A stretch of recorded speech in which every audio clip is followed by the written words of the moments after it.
हम कहते हैं ट्रेड्स पे उतरते हैं। Prakash sir, good afternoon. आपका ट्रेड सर इस वक्त का? Good afternoon to you. Good evening भी हो जाएगा श्रेया का टारगेट। और ट्रेड है टीवीएस मोटर। टीवीएस मोटर 2866 पर ट्रेड करा, मेरे ख्याल से 2825 का स्टॉप लगाएं, बस ज्यादा नहीं। नियर टर्म टारगेट 2940, वहां तक जाना चाहिए टीवीएस मोटर। टीवीएस मोटर यहाँ पे स्ट्रेंथ नजर आ रही है, गावस्कर को यहाँ पे खरीदारी कराए उनकी तरफ से।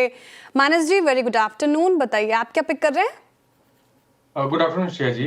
तो देखिए, बीएचईएल में बिकवाली करने का ट्रेड लेना है। अगर आप बीएचईएल के पैटर्न्स देखें तो लोअर टॉप लोअर बॉटम्स पहले से बन रहे थे, लेकिन अब स्टॉक अपने 200 मूविंग एवरेज के नीचे ट्रेड करने लगा है। तो बीएचईएल के फ्यूचर में बिकवाली करेंगे, 237 का स्टॉप लॉस लगाएंगे, 224 तक के टारगेट्स पॉसिबल हैं। चाहे तो 230 वाला पुट ऑप्शन ले सकते हैं, ₹7.40 के आसपास ये ऑप्शन ट्रेड हो रहा है। ₹5.60 का इस ऑप्शन में आपको स्टॉप लॉस लगाना है और ₹11.5 के टारगेट सेट करने हैं बीएचएल के 230 वाले पुट ऑप्शन में। डिस्क्लोजर है कि यहाँ पर हमने अपने क्लाइंट्स को भी एक सेल रिकमेंडेशन दिया हुआ है। ओके, क्लाइंट्स को याद रखिएगा जब मानस कॉल दे रहे हैं, याद रखिएगा ऑलरेडी वो ट्रेड पे अपने क्लाइंट्स को यहाँ पे कमिटमेंट दे चुके हैं। ये चीज़ें वो इसीलिए मेंशन भी कर रहे हैं बीएचएल। और ये सुबह सुबह आशीष बहती जी का शॉर्ट ट्रेड था। आशीष, गुड आफ्टरनून। आपका ट्रेड इस वक्त का? गुड आफ्टरनून वीरेन जी, गुड आफ्टरनून श्रेया जी, गुड आफ्टरनून एवरीवन। वीरेन जी, आईटीसी पे खरीदारी की सलाह रहेगी। यहाँ पे एक क्लीन ब्रेकआउट मिला है और जिस हिसाब से आईटीसी अब मूव कर रहा है और पूरा का पूरा एफएमसीजी स्पेस मूव कर रहा है, मुझे लग रहा है यहाँ पे एक अच्छा रिस्क रिवॉर्ड बन रहा है। 410 का स्टॉप लॉस लगाकर यहाँ खरीदारी की सलाह है, 430 और 435 तक के टारगेट्स के लिए। ओके, ये हो गया ट्रेड जनाब आपका आशीष बहती जी का ट्रेड आईटीसी बाय 417 पे। This is called breakout. सारे कॉल राइटर्स को यहाँ पे इसने फर्स्ट डे ट्रैप कर दिया। ट्यूब इन्वेस्टमेंट्स के नंबर आ रहे हैं, जरा प्लीज़ मैं स्क्रीन पे एक बार नंबर ले लेता हूँ यहाँ पर। अगर आप निवेशित हैं तो अपनी कंपनी के नंबर देख लीजिए एक बार। मुनाफा 227 करोड़ से घटकर 199 करोड़ रुपए रहा ट्यूब इन्वेस्टमेंट्स का। और प्रॉफिट में एक डिप है यहाँ पे, याद रखिएगा। और वाई बेसिस पे साल 10 साल। और आय हालांकि 4578 करोड़ से बढ़कर करीब 5309 करोड़ रुपए रही है। तो यहाँ पे एक एबिटा 532 करोड़ से बढ़कर 546 करोड़ रुपए रहा है। बस एक आई थिंक प्रॉफिट पे थोड़ा सा अगर आप देखें तो यहाँ पे इस बार प्रेशर है, बट टॉप लाइन और एबिटा ठीक ठाक नजर आ रहा है इस वक्त। लेट्स सी, आई मीन और बारीकियां नंबर्स निकल के आएंगी तो शेयर। बिल्कुल, ट्यूब इन्वेस्टमेंट्स के नंबर स्क्रीन पर। स्टॉक में तो फिलहाल अभी दवा भी है, 0.25% की करीब करीब गिरावट के साथ कारोबार कर रहा है। डिटेल में जब और नंबर आएंगे तो डिस्कस करेंगे। चलिए अब ट्रेड्स लेते हैं। और चंदन तापड़िया जी, गुड आफ्टरनून। आप बताइए आप किस साइड है, बाय या सेल? बिल्कुल गुड आफ्टरनून। देखिए, मैं पॉजिटिव साइड ही रहूंगा। हालांकि ध्यान रखिए, बाजार में overall index wise selling pressure है, एडवांस डिक्लाइन रेशियो नेगेटिव है, बट सेलेक्टिव काउंटर है जहां पे स्ट्रेंथ बनी हुई है। और यहाँ पे मैं क्यूमिंस पे खरीदारी की सलाह दूंगा। क्यूमिंस को आप देखोगे तो लगभग पिछले 17-18 दिनों से कंसोलिडेट हो रहा है और बार बार ये 3500 के आसपास का सपोर्ट बना के और ऊपर की तरफ जाता है। और जिस हिसाब से 2-3 दिन से प्राइस पैटर्न बन रहा है, लग रहा है कि अब की बार इसका ब्रेकआउट बनना चाहिए। तो 3535 के सपोर्ट से क्यूमिंस पे खरीदारी की सलाह रहेगी। ऊपर में लगभग 3745 तक के टारगेट ये स्टॉक दिखाता हुआ नजर आना चाहिए।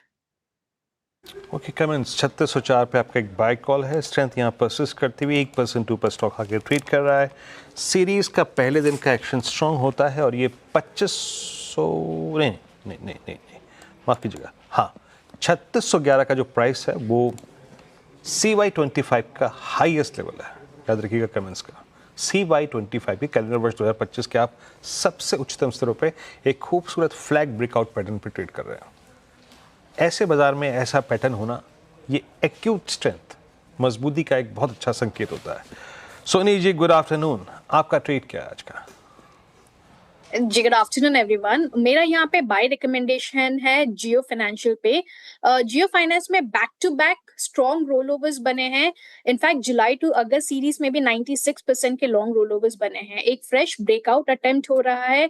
अगर सस्टेन करता है अब 333 334 सीरीज के लिए आप यहाँ पे टुवर्ड्स 347 350 के लेवल्स तक नजर आते हुए देख सकते हैं। सो जियो फाइनेंस फ्यूचर्स पे बाय कर सकते हैं करंट प्राइस पे, और अगर हल्की सी डिक्लाइन नजर आते हैं टुवर्ड्स 328 वहां तक अक्यूमुलेट कर सकते हैं। पोजिशनल प्ले ये है और यहाँ पे स्टॉप लॉस रहेगा 318 का। पहला टारगेट है 347, दूसरा टारगेट है 352 के। ओके, जियो फाइनेंशियल पर बात हो चुकी है, तो एक डिस्क्लेमर हमारी तरफ से। जियो फाइनेंशियल हमारी पेरेंट कंपनी से एसोसिएटेड है, तो कोई भी खरीद फरोख्त आपको करनी हो तो अपने पर्सनल एडवाइजर के सलाह के साथ ही करें।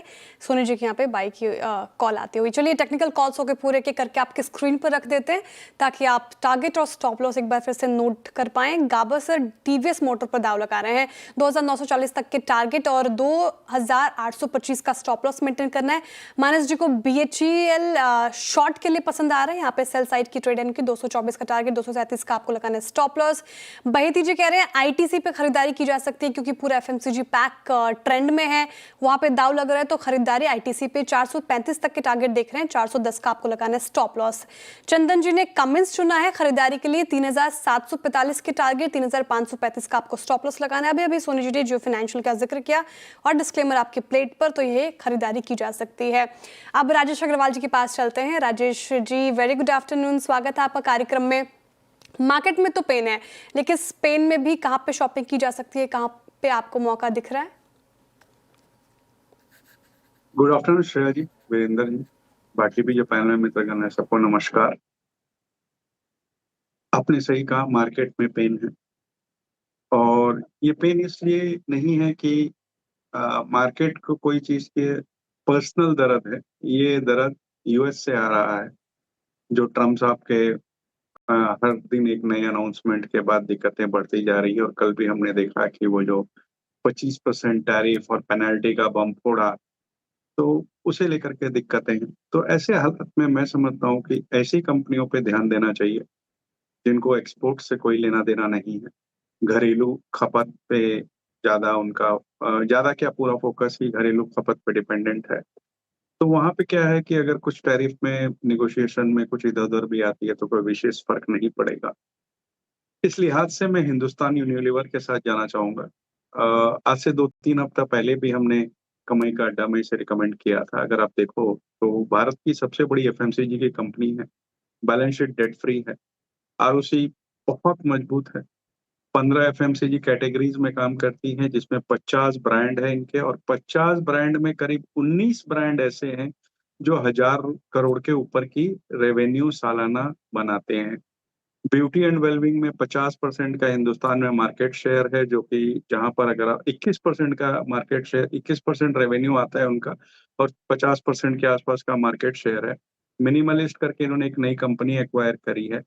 सोप डिटर्जेंट्स में 50% का मार्केट शेयर है और FY25 में अगर आप देखेंगे तो 53 रुपए का डिविडेंड एक कंपनी ने अनाउंस किया।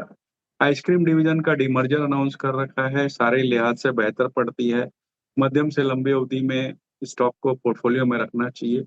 मैं समझता हूँ पहला लक्ष्य इसका 2750 रुपए का और दूसरा लक्ष्य 3000 रुपए का हो सकता है आने वाले साल भर में। तो यहाँ पे हमारी खरीदारी की सलाह है। आपकी प्रेफर्ड बाय कॉल इस वक्त, कल के नंबर्स प्रूव ही कर चुके हैं स्ट्रेंथ कितनी है इसमें। और ये हो गई आज की कॉल्स। ट्रेड्स क्या क्या रहे? गावासर ने TVS मोटर्स बाय किया, रखिए इस डायरेक्टर साहब स्क्रीन पे।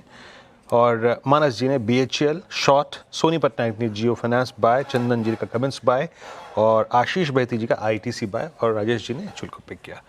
अब आइए दिक्कत के सबब पे। निफ्टी IT लिखा है ये स्क्रीन पे, जिस पर भी मैं बात भी कर रहे थे। 34,767, 1.5% नीचे, 1.5 ऊपर। और मैं बताऊं, किसी भी सीरीज का फर्स्ट डे जो होता है ना, वो बहुत बड़ा इंडिकेटर होता है। आज निफ्टी IT में कोई रिवर्सल नहीं, और मोस्ट स्पेशली अगर आप देखें चार्ट्स पे ना, मिड कैप IT तो छोड़ दीजिए, लार्ज कैप IT दिक्कत में है। TCS डे लो पर, इस रेंज के लो पर, टेक महिंद्रा, विप्रो, इन्फोसिस, सब के सब अगर आप देखें, HCL टेक्नोलॉजीज, सबसे ज़्यादा शॉर्टिंग हुई है आज लार्ज कैप IT पे। ये एक दिक्कत का सबब है। और जो मैं बात कर रहा हूँ 100-200 वीक एक्सपोनेंशियल एवरेज की, शायद इसको यही फाइनेंस करेंगे।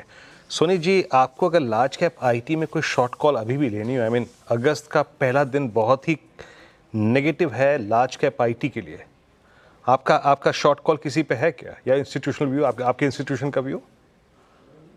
वीरेंद्र जी, यहाँ पे एक्चुअली इन हाउस रूल्स के अनुसार हम कोई शॉर्ट कॉल्स रेकमेंड कर नहीं सकते, बट IT स्पेस में जहाँ पे डेटा पॉइंट ऑफ व्यू हम देख सकते हैं कि एक लॉन्ग अनवाइंडिंग ओवरऑल नजर आया है in terms of roll overs. थोड़ा सा कॉशियस अप्रोच लेना चाहिए बिकॉज कोई साइंस ऑफ रिवर्सल है नहीं यहाँ पे। एब्सेंस ऑफ लॉन्ग पोजिशंस है, मुझे लगता है कि थोड़ा सा कॉशियस रह सकते हैं, हेज रह सकते हैं, बट ओवरऑल इंडिविजुअली कोई शॉर्ट रिकमेंडेशंस हम दे नहीं सकते। ओके फिलहाल ये स्ट्रैटेजी निफ्टी आईटी पर वैसे ये तो परेशानी का सबब बना हुआ है, दिक्कत तो है यहाँ पे, लेकिन कहाँ स्ट्रेंथ नज़र आ रही है उस पर भी एक बार चर्चा कर लेते हैं। कंज्यूमर ड्यूरेबल्स, कंजम्पशन और आप देखें एफएमसीजी बास्केट में थोड़ी बहुत ख़रीदारी है। ट्रेंड रखते हैं आपके स्क्रीन पर, वायदा के टॉप गेनर्स में शामिल 5% की रैली इसमें आज देखने को मिल रही है। ट्रेंड राजेश अग्रवाल जी, ट्रेंड की बात करें तो लगातार हम वैसे स्टॉक पर चर्चा भी करते रहते हैं, लेकिन काफ़ी पेशेंस टेस्ट किया है इसने अपने निवेशकों का। 9,000 तक गया था स्टॉक, फिर 5,000 के लेवल पर आया, फिर बीच में एक रैली देखने को मिली थी, वो भी सस्टेन होता हुआ नजर नहीं आया। फंडामेंटली कैसे देख रहे हैं आप, जिस तरीके से स्टोर एक्सपेंशन एग्रेसिवली कर रहा है ट्रेंड, और भी कई सेक्टर्स में हाथ लगा रहा है, लॉन्ग टर्म के लिहाज से ट्रेंड बेहतर स्टॉक है क्या? बिल्कुल है श्रेय। अगर आप देखो तो ये वेस्ट साइड और जूडियो के आउटलेट्स ऑपरेट करता है। Mass priced beauty segment Zudio beauty में एंटर कर गया है, और एक तरीके से जो अपैरल बिजनेस में अगर आप देखेंगे तो जो ग्रोथ इनकी है वो इंडस्ट्री से बेहतर आ रही है। नए फैशन आउटलेट्स और नए फैशन फॉर्मेट्स के एग्रेसिव एक्सपेंशन हो रही है। अब लैब ग्रोन डायमंड में भी गया है। अब सबसे बड़ी बात है कि जो स्टार हाइपर मार्केट करके इनका है, वहां पर बहुत एग्रेसिव ग्रोथ हो रही है। फोकस इनका 250 नए स्टोर्स 2026 में FY26 में जोड़ने का है, और करीब करीब 25-30% की ग्रोथ की मैनेजमेंट ने कमेंट्री करी है। हमें लगता है आने वाले दिनों में जो स्टार बाजार है वो वेस्ट साइड से बड़ा होता हुआ नजर आएगा। इस सारे लिहाज से मैं समझता हूँ कि लंबी अवधि के लिए जो गिरावट आई है 8,000 9,000 से 5,000 तक, लंबी अवधि के निवेशकों के लिए एक अपॉर्चुनिटी दे रही है भारत में रिटेल स्टोरी पे पार्टिसिपेट करने की। ये जुदा बात है कि चूंकि ये हाई बीटा काउंटर है तो कभी ऊपर कभी नीचे चलता रहता है, बट इन्वेस्टमेंट के लिए मैं समझता हूँ कि एक अच्छा स्टॉक है, खरीदारी करनी चाहिए। ओके तो ट्रेंड लंबी अवधि के लिए एक अच्छा स्टॉक माना जा रहा है, यहाँ पे खरीदारी की राय हो सकती है फिलहाल।